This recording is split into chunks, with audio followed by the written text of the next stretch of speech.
I sit down. When I sit down and I'm studying, and I start off studying not knowing the material at all, and by the end of my session, I can answer like most of the questions from on the homework. It's oddly satisfying. Yeah. You know, because it's like very quantifiable progress. You know, like I knew nothing at the beginning of this hour, and at the end of 2 hours, like I can do this. What I thought was like what looked like a foreign language to me, I can decipher. I can do pretty easily. Yeah, it's kind of satisfying. Yeah, it's very satisfying because it's like easily quantifiable. Like I had no idea what I was doing a couple minutes ago, and now I can do it perfect. You know, so that would always happen. But then I would always like take the test, and I would do fucking bad somehow. And I'd be like, what? Yeah. Like how did I fuck that up? It's nice. It's nice for this teacher because she's hard, but like we had homework every night, which sucked, and the homework was really hard. And then we had quizzes every week, and the quizzes were really easy. And then we had 3 exams throughout the whole semester, and she always hyped up the exams, but they always end up being way easier than the homework. So if you could do the homework, like the exams were super easy, but you thought they were going to be hard, so you kind of left like it was satisfying. Yeah, it's like a little weird hack, you know. It's, you know what I mean. It's like a little weird little brain hack because it means how to study. It literally means nothing to me at all, but it's so, like I said, it's like so easily quantifiable that like you're getting better at it. That it's satisfying. Like everything else I do in life, it's like kind of hard to tell when you're getting better and when you're not. You know, even just like working out, it's always satisfying to finish a workout, but you never. It's kind of rare for you to wake up one day and you're just like, oh, I'm way stronger than I was yesterday, or like holy shit, I benched like 100 extra pounds today. It's like a whole lifetime progress. You know what I mean? And same with wrestling and martial arts. It's like you don't know you're getting a lot better. You know what I mean? You just kind of get better throughout time. Funny. Life's a process. Yep. I just wrote that on. I have little note cards that I have, and I was just writing. I have such a hard time enjoying the process of things. I don't know why. I just want to like finish so badly, but I need to start working on that. Yeah, I've gotten a lot better at that in the last couple of months. I think a lot of it's because I've just been meditating like religiously, and I think that's helped me so much, just staying in the moment. Like whatever I'm doing, I'm just focused on just doing that thing, and I'm not focused on rushing it. And you kind of realize throughout the day how many things you kind of half-assed, just stupid things like even making your bed. And that's helped me a lot. It's just kind of taking that time of the day to just like really relax and just focus, and then carry that throughout the rest of your day. You know? Yeah, I need to do that. Yeah, sure.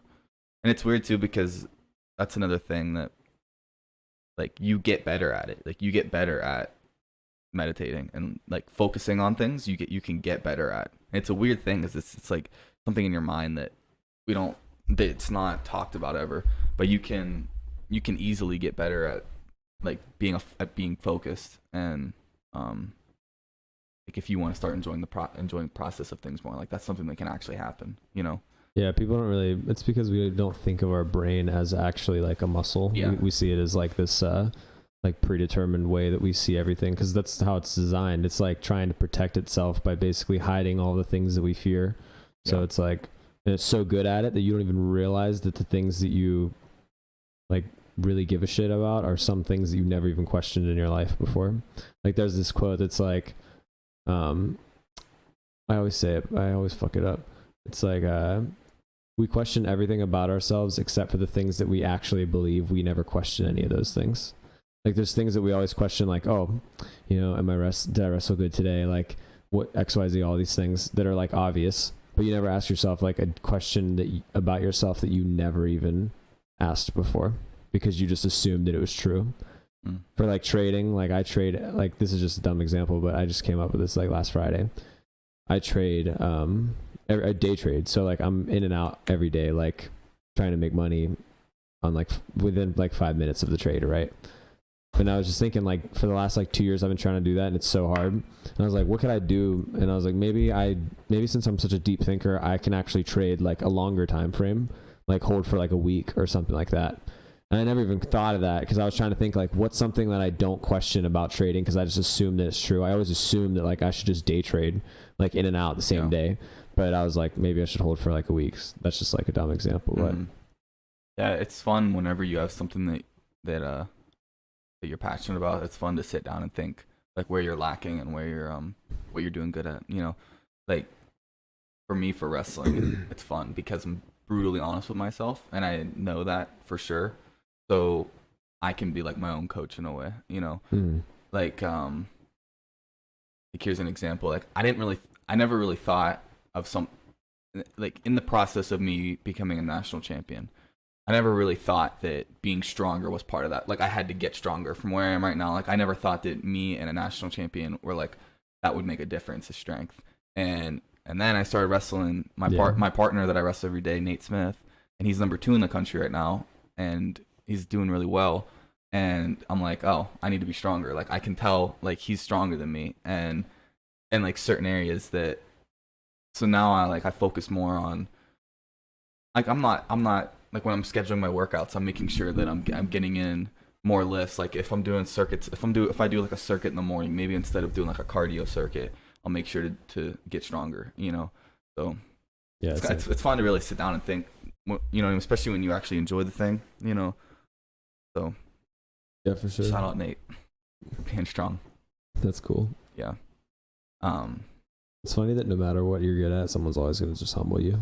Oh, for sure. That's the best part about. I mean, that's the best and worst part about everything about martial arts. Because you humble people, and then people humble you. Yeah, it's the best and worst part about martial arts, because it's like, especially if you come in and you don't know anything, like I mean, most of the time, like adults aren't coming into a wrestling class, but you come into like a lot of times you have white belts come in, and they're all spastic because they're like, people are freaking out. Like you're in a situation where I'm trying to choke you, and like they start freaking out, and they're like very spazzy, and people get mad at them.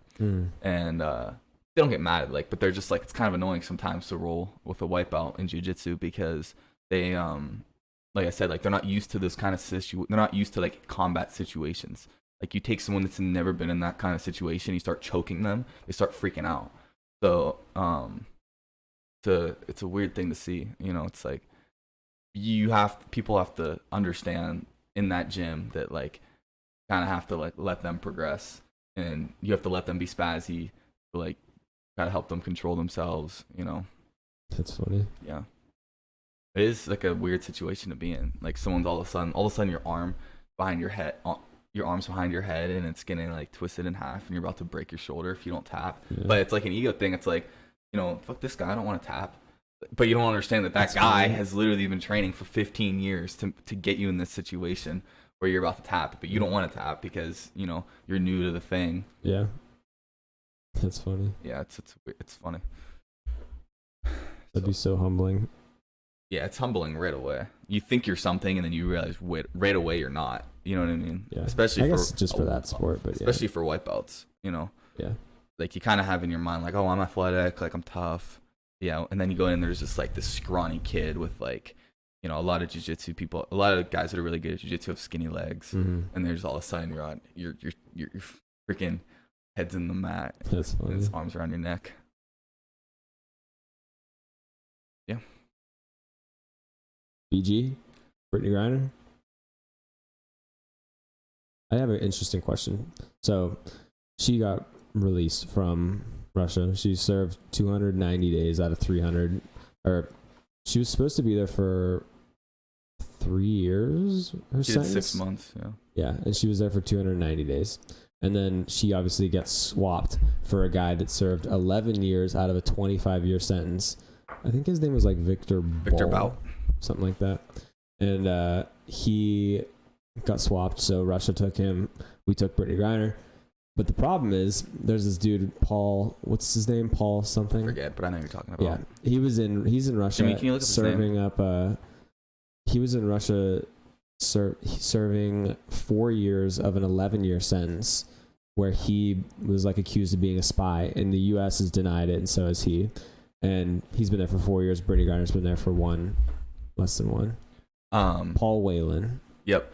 So Putin, we talked about this in my political class. Putin said, "You're not getting Whelan, and if you want Griner back, you have to give us Victor Bout." Victor Bout, the Merchant of Death, is his nickname. He is a war criminal. He was like convicted also for inciting civil war in Africa. What? Because he armed like Al Qaeda and Iraq and places like that. So I was talking to mom, and at first when I saw that and I saw everyone's reaction, I was like, it's so obviously political because it's like good for Biden that he got her out, because Democrats would, it's just good for Biden that he got that out. And everyone's so mad about it. And I was just thinking, I was like, everyone's so mad about it except for Brittany Griner and her parents. You know what I mean? It's like, to Brittany Griner and her parents, they're like, that was an amazing trade. Like, please bring me home. You know what I mean? But at the same time, it's like, you just took, like, I'm curious because everyone's mad about it. Victor Bout, is he still going to be in prison in Russia, or is he just going to come home and just start arming Al Qaeda? I could be wrong. I could be wrong about what he does, but I know he does arm terrorist groups, and he incited civil war in Africa. That's part of what I read. Yeah. But what do you think about it? You think it was a bad trade? Well, I mean, I see there's one side, obviously, where you're like, I guess, honestly, it doesn't really make sense to me, because I understand that it's like, America is all for weed right now. So like, that's a big thing where like, Biden wants all marijuana charges to be expunged in the US. Yeah. Well, what the fuck is he going to do with Brittany Griner, who had a gram of weed in Russia? So there's that. There's the fact that she's the most high profile person that was captured since the Cold War. And did they make a deal because she is a high profile person? If so, like, that's fucking weird, because why would they not get that other guy first, Paul? Yeah, I guess Putin said you're not getting him.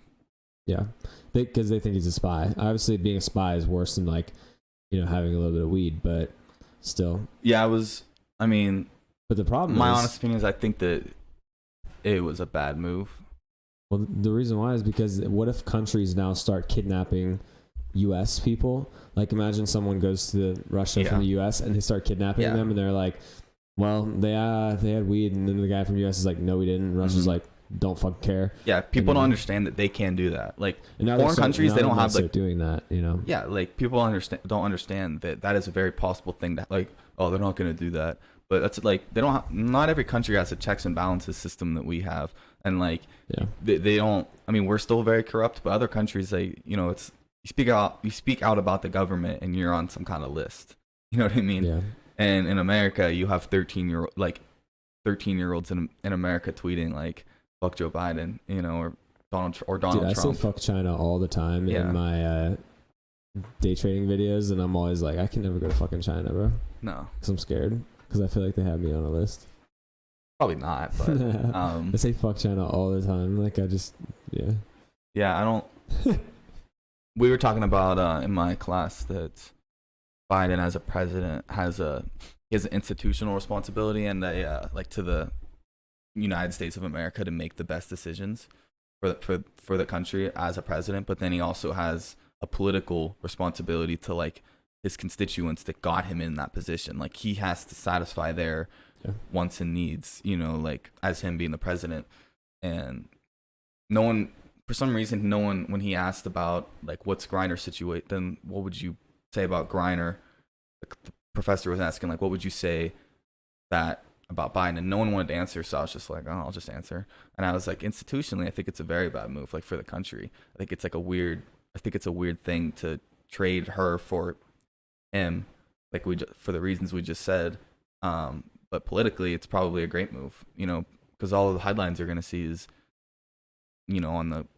on certain networks, is Biden gets out WNBA player, from marijuana charges. Yeah, it's odd. It's such a weird scenario.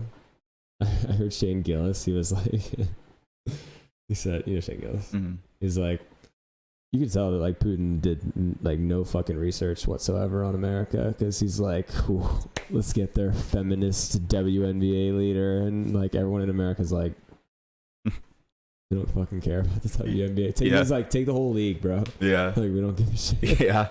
For real. Dude, no one watches the WNBA. No. Like nobody. Hey, I'm telling you right now, Shaq had that idea where if you lowered the net in the WNBA by 1 foot, they would all be able to dunk, and it would be actually like that's a great idea. Yeah. It shouldn't be 10 feet. Why? Every other sport that there's always measurement differences, like hurdles and track. Mm-hmm. You know, like.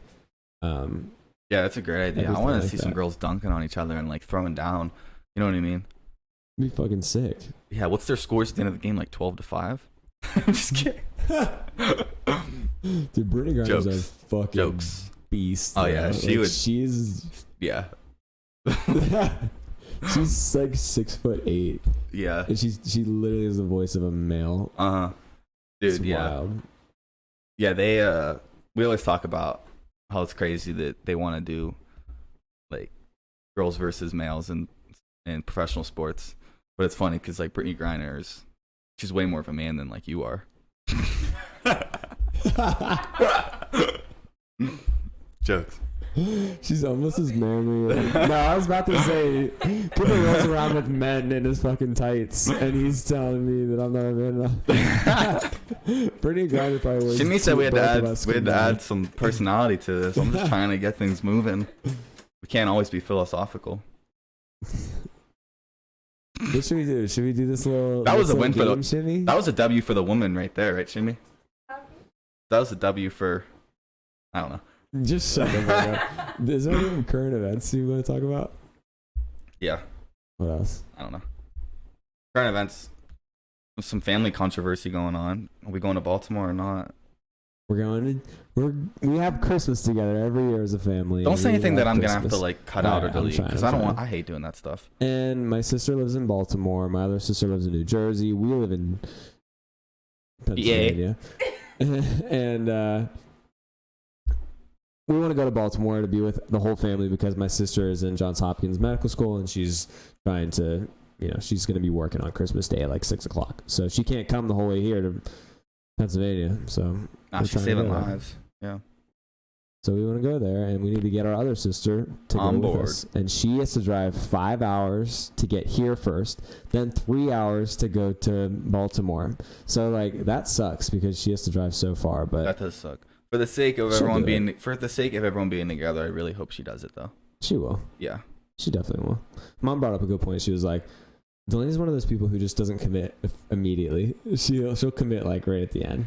Dude, this doesn't really have anything to do with that, but that kind of reminded me of whenever Delainey wanted to be a doctor, and she was like doing pre-med, and Dad was like, Dad's dad, and Delainey was switching from pre-med to psychology, and she was in her sophomore year of college, and it was like seemingly a big deal that she did that. And we were at the beach, and like Delainey told everyone but Dad, you know where I'm going with this. And then she starts drinking at the beach, and she's like a little tipsy, and then she's just drinking and being funny. She's like, Dad, I switched from pre-med to psychology, like right there in the beach in front of everybody. And I'm just like, that's exactly how you would do that, Delainey. Know, right? So funny. And yeah, she was really stressed out about telling him, but he was just like, okay. We all were like, dude, no one cares. I mean, we care, but like, it's not a big deal. We don't think that that's the end all be all. That's funny as hell. Yeah. All right, Shimmy, let's read this shit, Cooper. All right, first one, Cooper. Are you doing the first one? Yeah. No, Coop. I need you to read this one. No, that's smart. That's smart. Under what situation would you consider it acceptable to take a human life? In contrast, under what pressure would you willingly sacrifice your own life?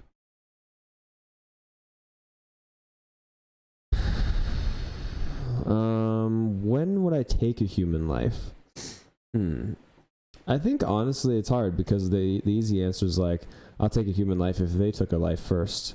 Like if you intentionally take someone's life, then that's whenever it's possible that you could have your own life be taken. But, how far do you take that? I think school shooters should die. I think that, like, anyone. Do you consider that taking, that, like, what about, like, under what situation? Oh, is it acceptable? I thought you meant, would you take a human life? Okay, never mind. Yeah, I don't know.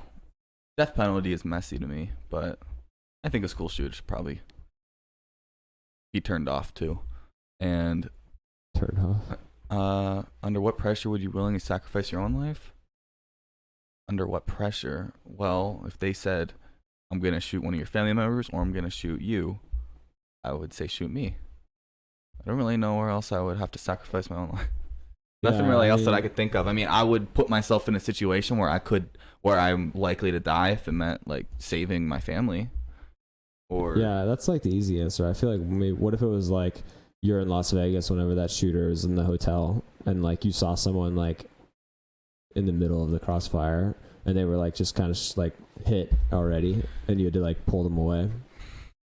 That's a hard thing because in my mind, I like to think that I probably would like help the person and pull them away or do something, but I don't really know because I've never been like that kind of pressure. You're not thinking like, what should I do? You're just doing whatever your mind is accustomed to. I think that like being someone that is also under like it's obviously way different, but I'm also in like situations where it's high pressure a lot with even just like practicing jujitsu or practicing wrestling or sparring somebody. It's like I'm in a situation right now where I could get hit easily if I'm not completely focused. So, you know what I mean? I feel like people that do martial arts are more calm and would be more calm in those kind of situations. Like there's a shooter in a hotel. What are you going to do? I don't know what I would do. I don't know. Kind of hard to say. I like to think that I would do as much as I can to help, but I don't know. I might just freaking run out as quick as possible or jump out a window. It all depends on who's with me.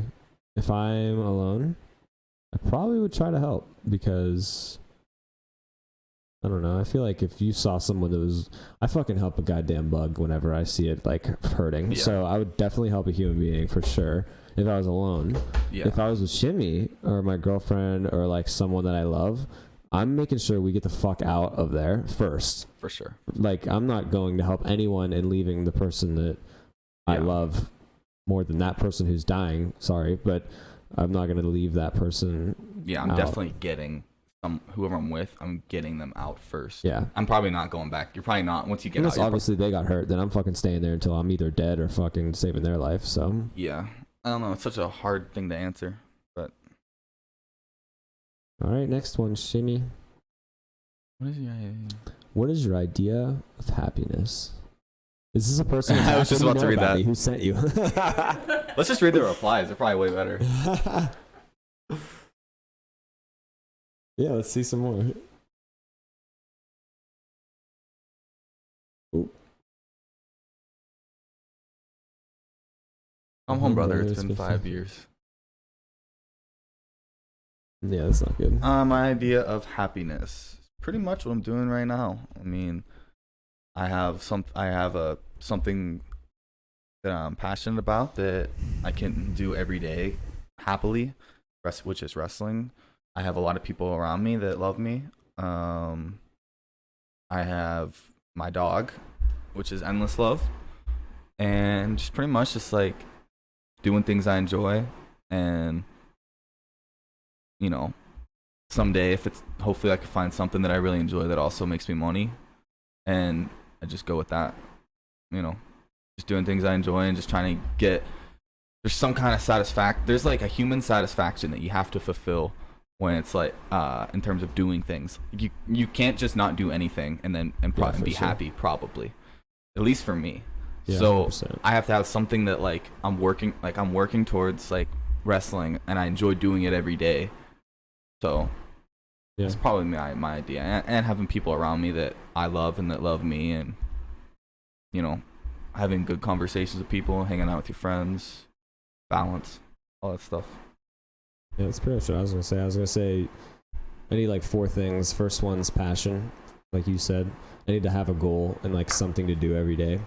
I need peace, which is like basically acceptance that passion will take my whole life to complete. For me to feel like completed, I guess, because you never will feel complete doing that. I need social interaction with people that I love, and then I need enough money to survive, and that's it. I'd say that's like my ideal scenario, but right now I feel like all I have is passion and the people I love socially. I don't have peace, and I don't have money, so it's like You need money. Just to live, you know. I don't need. Let's say take the material world away. Well, obviously, yeah, that's easy to conceptualize. No, I'm saying like, yeah, take the material world away. Then what? Well, yeah, it's obviously, yeah. Then nothing matters. Only peace. Because I mean, obviously, you could have a passion, but it wouldn't be related to like, you know, staying alive.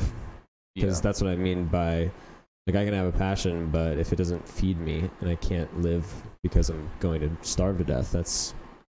I wonder what the happiness level of like cavemen and all that stuff were. Oh, I bet it was fucking awesome. I bet it was high. Yeah, for sure. Obviously more stress, but not more, but it's probably the same level of stress now. There's probably no such thing as stress. No. It's probably just a task. Just besides like you could die easily. Yeah, but it's probably that was probably just like a given. Average life expectancy was probably like 35. You know that's actually not true. What? That the average life expectancy was 35. This is interesting. People actually lived long back then. Like it's just that to make it past your being a baby was really rare. Yeah. So the average rate of being 35 was just because a lot of babies died. It's not because people actually died when they were 35. Like if you made it past being a baby and being a child and being vulnerable, people lived just as people lived long. But like, just think of this shit. Like if you didn't even old. If you didn't even filter water yet, like you just drink normal water, you're gonna die at like a very young age most of the time. Just because water anywhere that's not filtered and boiled, you know, there's so many microbes in it that you just like could die. Yeah. It's crazy. And if you got like any kind of infection at all, you were dead. You know what I mean? Like if you cut your finger open and it got infected, you're gonna die. Or you're gonna lose your finger. Yeah, that fucking sucks. Yeah. Any disease or anything. You get the flu, you're dead. Kind of. Yeah.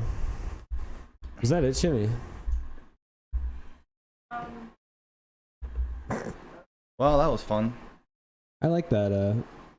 If we had a couple more, that'd be cool. But yeah. Did you like that? Yeah. So hard to please. I mean, yeah, it was cool. What do you want me to say? I don't know. What do you think? What are we at for time? It says on the bottom right.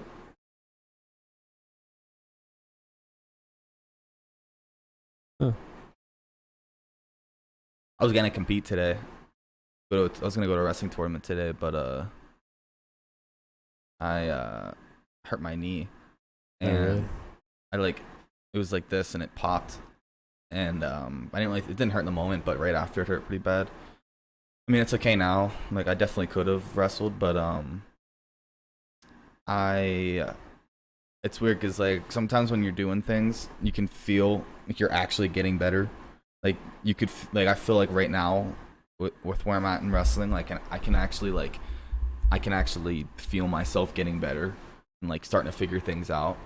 And so I didn't want to risk my knee getting hurt really bad from wrestling over the weekend and having to sit out for a month and like putting that to a halt. Mm-hmm. So I feel like I'm getting a lot better right now.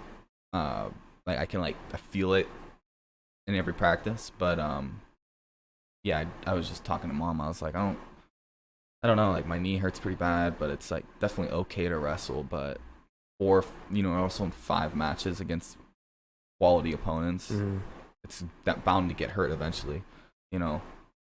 So kind of had to make a risk assessment there. His shoulder? His shoulder's okay. Nate's shoulder's okay. So that's good. Yeah, I'm happy for him. I'm still like a possibility that I could wrestle because anything could happen. It's a long season, but it's nice to have that. I still have 4 years to wrestle. I mean, obviously I don't have to use all 4, but shit happens and I might get hurt and not get a medical red shirt because NCAA doesn't give those out often. Oh really? No, it's hard to get them. So, yeah, it's nice to have those years in case I want them.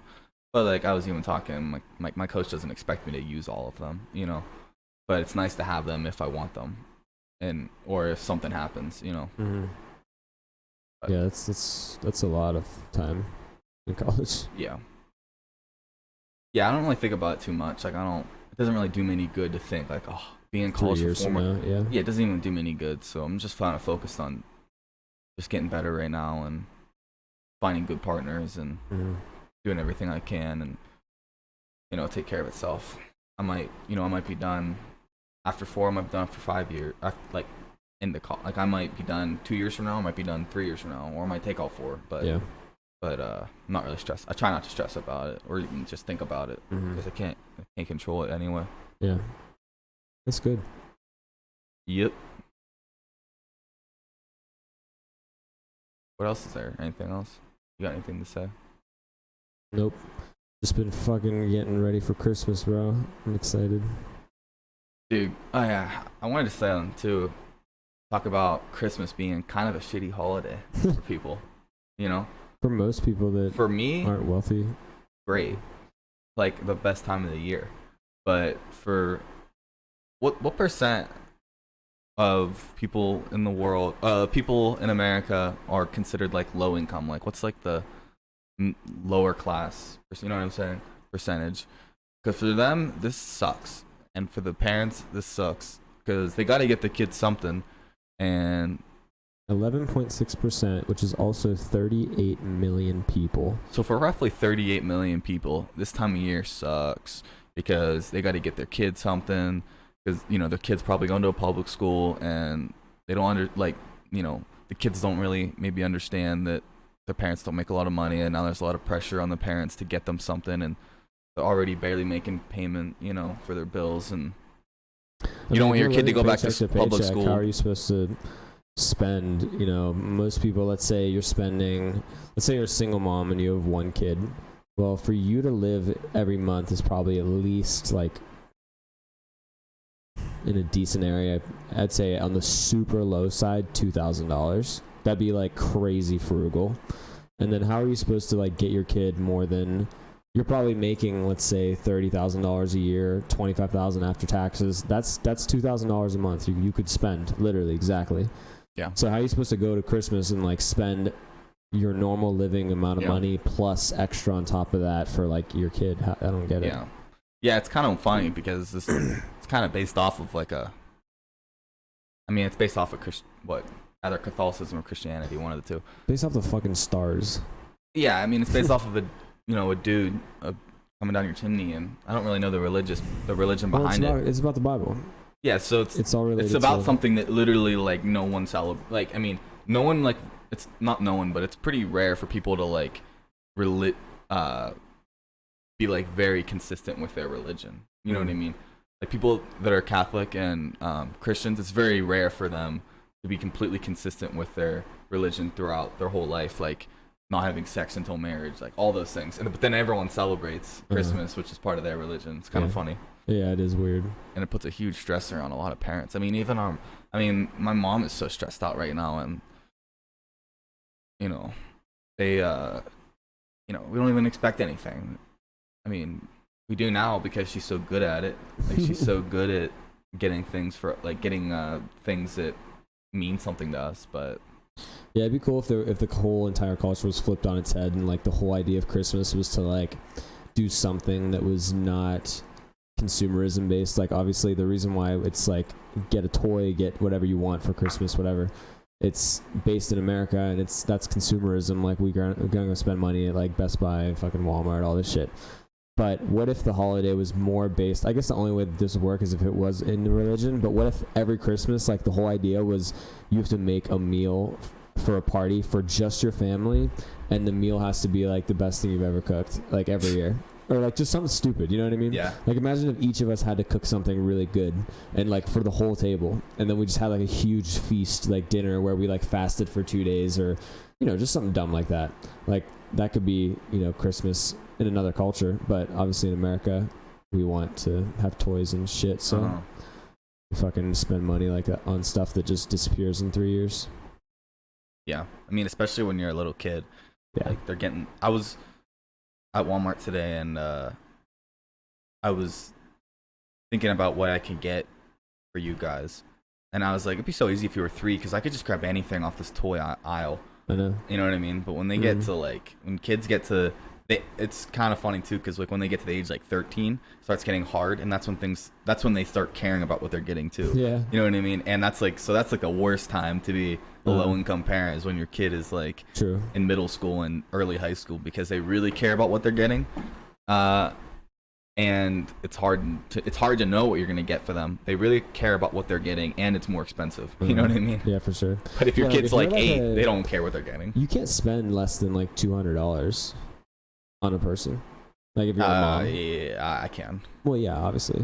Like if we're getting shit for each other and we're old, you know. But like if you have a little kid, there's no fucking way. Like I want, like let's say I want to buy my kid like a fucking like Nerf gun and like like a bike. Bro, bike's like $100 at least, and then Nerf gun is like $50. Mm-hmm. You know, it's like $150. That's like, there's no way a bike is even $100. It's probably more than that. But if the kid was like 10 years old, I guess you have to be younger, like 8. But still, like that's a lot of money. If you want to just like get your kid like a lot of presents, it'd be like $1,000. Yeah, it's crazy. Yeah, and you only make $2,000 a month. Yeah. Oh. Well, here's your Wednesday wisdom. We'll upload this on a Wednesday, I guess. Yeah. They're all ready to be up from now. They're all ready to be up. Like they're all ready right now. They just sometimes you and Delainey don't understand that you can't say things on the internet. So see, I disagree. You wouldn't disagree if the SEC could straight up say no more trading. Yeah, but they wouldn't do that on bounds that were completely wrong. Like it's not. There's no. Okay, no. I'm talking about what Delainey was saying about her and Dad. Like you can't. I mean, whatever. That's more of the IRS, but it's not as. Yeah. Well. Yep. Episode whatever the fuck it is, and we'll see whenever it's in the fucking YouTube. Dude, if Mom gets a U-Haul for Baltimore, we should bring the grill. We should bring the Traeger. What the fuck? I was actually gonna say that. Oh yeah, what are you doing for New Year's? I don't know, but if Mom brings the Traeger, if Mom has to get a U-Haul to go to Baltimore, yeah, we should. You were saying like make a big meal. That'd be fun to just bring the Traeger, and because they would have to get a U-Haul, and we're gonna take their treadmill too. But it'd be fun. It'd be fun to bring the Traeger and make a big meal. Huge meal, because like there will be restaurants open on Christmas, but why go spend $350, $500? You know what I mean? When we could just buy a bunch of meat and vegetables, and Shimmy likes mac and cheese, and you should try. She could smoke the mac and cheese. Well, because you're not gonna fit like the presents. You're not gonna fit the presents in the cars, and we're also probably gonna take their treadmill. Mackenzie and Eric have a treadmill, so it'd just be easier just to rent one for like $50 a day or like $30 a day than to stuff a car. You know, be a lot easier to transport and safer probably. But if they did that, it'd be fun to bring the girl. Do that. Have a big meal. Make a big meal like a prime rib or something. Cool. Some Christmas meal. Prime rib and turkey. And if you're not doing shit for Christmas, me and Shimmy, so like Balance is having this like 4 or 5 course meal or something like that, and Shimmy's friend Precious is coming over, and for New Year's. Mm-hmm. I was like, oh, we should just like, if Cooper's home, we could all just like Shimmy and Precious could cook like oxtail or something, and I could cook something, you cook something, and then we could have like a big dinner like on New Year's night with Mom and Dad or whatever. But and then I kind of forgot you're young and you like want to hang out with friends and stuff. Yeah, I haven't been hanging out with my friends at all lately, but yeah, I'll let you know. Yeah, I'd do something. We could even do it the day before or something. Just have like a big meal. Food's so good. I love eating. I ate pizza last night, and I had the Meadows frost. Dude, the Meadows shit, they fuck you up. My body. I haven't ate yet today. I'm still full from last night. I haven't ate yet today. That's fucked and I up. worked out. Wow. I was just like, I ate a medium pizza from Sal's, and I had a large frosty. So good. Dude, they're so good. I love having little designated cheat days because then you just kind of go, you can go crazy and not even feel bad, you know. Yeah. Every day is my cheat day. I know.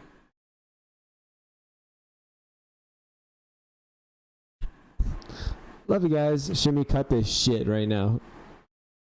Yeah. So 5. Peace.